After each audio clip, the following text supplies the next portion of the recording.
과학쌤 여러분 안녕하세요. 손은정쌤입니다. 과학도 기억모음집 두 번째 시작해 보도록 하겠습니다. 물질의 상태를 공부한 다음 우리가 살펴본 내용은 바로 용액이었는데요. 일정량의 용매에 녹아있는 용질의 비율을 나타내는 값인 농도에 대해서 먼저 공부했었죠. 농도 파트를 공부할 때는 무엇보다도 정의가 가장 중요한 거 알고 계시죠? 그럼 우리가 익숙한 퍼센트 농도부터 정리해 보겠습니다. 퍼센트 농도는 용액의 질량분의 용질의 질량 곱하기 100 이렇게 준 값이었는데요. 그러니까 퍼센트 농도로 나온 용액을 다룰 때는 용액 100g을 기준으로 접근하면 좀 편하겠죠. 조금 더 이번에 집중해서 살펴봐야 되는 농도, 바로 몰농도 정리해 보겠습니다. 몰농도는 화원에서도 공부는 했었어요. 다시 한번 정리해 본다면 용액 1리터에 들어가 있는 용질의 몰수를 바로 몰농도라고 했습니다. 그럼 몰농도를 다룰 때는요, 용액 1리터를 기준으로 접근하면 조금 편하겠네요.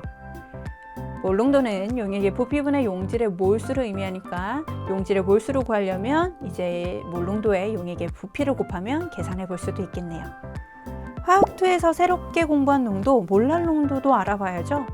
몰랄 농도는 용매 1kg에 용해되어 있는 용질의 몰수로 표현합니다. 용매의 질량, 즉 kg 분의 용질의 몰수. 주의해야 되는 점은 바로 분모가 용매의 질량이라는 거예요.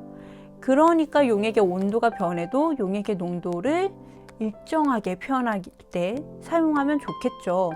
몰농도는요, 용액의 온도가 바뀌면 용액의 부피가 바뀌어요. 그러니까 용액의 몰농도가 변할 수 있지만 질량이라고 하는 건 변하지 않으니까요.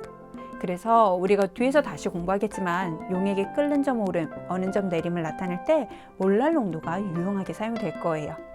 마지막으로 몰분율도 있네요.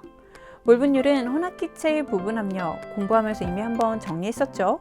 전체 몰수 중 관심 있는 성분의 몰수, 그 비율을 몰분율이라고 하고 역시 용액의 농도를 나타낼 수 있는 방법 중 하나입니다. 쌤이 이렇게 자세하게 용액의 농도를 소개한 이유는 사실 이것 때문이에요. 농도 변환. 이 부분은 꼭 반드시 내 손으로 정리해 와야 됩니다. 그냥 외우려고 하지 마시고요. 각 농도의 정의를 생각하고 단위 변환 신경 써가면서 정리해 주세요. 잠깐 일시정지 누르고 정리하셔도 좋고요. 선생님이랑 기억 모음집 후루룩 살펴본 다음에 하셔도 좋습니다. must, have to. 무조건 다시 한번 정리해 주셔야 됩니다. 이 부분이 익숙해져야 나중에 실전에서 문제 풀 때 시간이 단축돼요. 자, 이제 농도 다 살펴봤으니까 이번에는 묽은 용액의 성질을 알아볼게요. 제일 먼저 용액의 증기압력 내림이 나오는데요.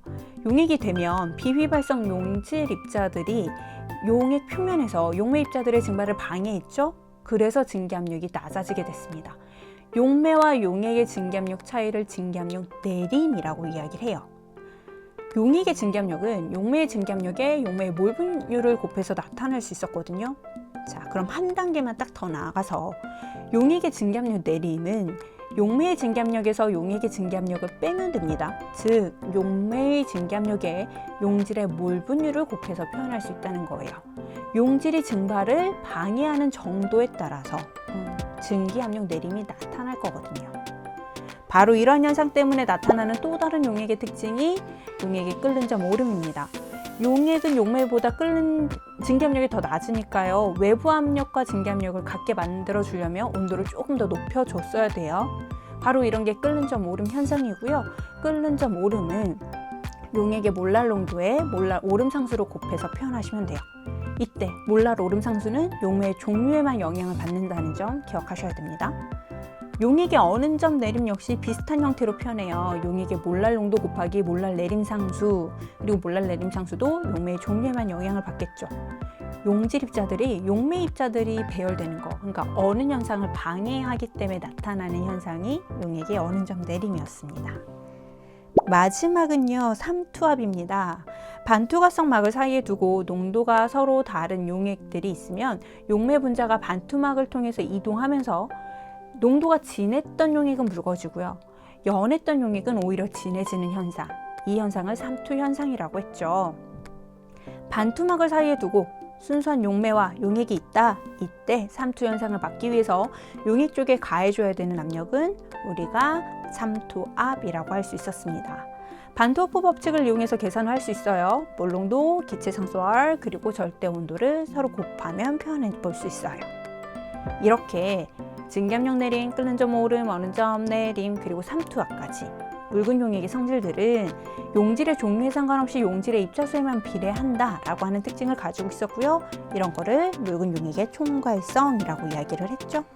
묽은 용액의 총괄성은 하나로 묶어서 묻는 경우가 많으니까 서로 연계해서 살펴보시면 좋을 거예요. 이렇게 하면 우리 용액에 대해서도 다 살펴봤습니다. 용액의 농도 그리고 총괄성까지. 쌤이 중간중간에 강조했던 내용들 위주로 다시 한번 복습해 보시고요. 이렇게 하면 우리 오늘 같이 살펴볼 화투의 기억모음집 두 번째 시간이 끝났습니다. 모두 수고하셨고요. 쌤하고는 세 번째 기억모음집에서 다시 만나요. 여러분 모두 안녕.